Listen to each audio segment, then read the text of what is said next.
ఈరోజు ఎస్ఐ పరీక్షల ఫలితాలు ఎప్పుడు వచ్చినా టోటల్ మీద 50% ఒక నల్గొండ జిల్లాలే ఎస్ఐ పరీక్షలు విజయం సాధిస్తుంటారు. ఎందుకంటే 30 ఏళ్ల కింద ఆ నల్గొండ జిల్లాలో ఉన్న విద్యార్థులు పోటీ పడి చదవడంతో గ్రామాలలో పోటీ పెరిగింది, కుటుంబాలలో పోటీ పెరిగింది. అరే మన పక్కింట్లో పిల్లగాడు ఎస్ఐ అంటే మనం ఎందుకు కాకూడదు, మనం ప్రిపేర్ అవుదాం.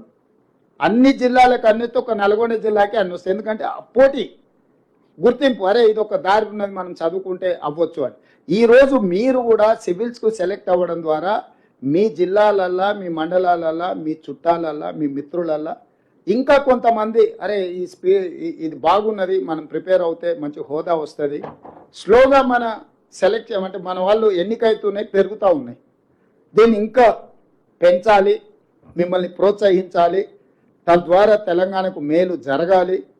మాకు కూడా ఒక జాబ్ సాటిస్ఫాక్షన్ అంటే మేము ప్రజాప్రతినిధులు ఎన్నికై మాకు ఆత్మ సంతృప్తి కలగాలి. అరే మేము కూడా మా హయాంలో కొంత మంచి పని చేసినాం, యువతకు కొన్ని ప్రోత్సాహకాలు ఇచ్చినాము, ఈ రకంగా ముందుకు తీసుకెళ్తే ఇది తెలంగాణకు ప్రయోజనం జరుగుతుంది అన్న ఆలోచనతోని ఈరోజు మనం పూర్తి స్థాయిలో ప్రయత్నం చేస్తున్నాము.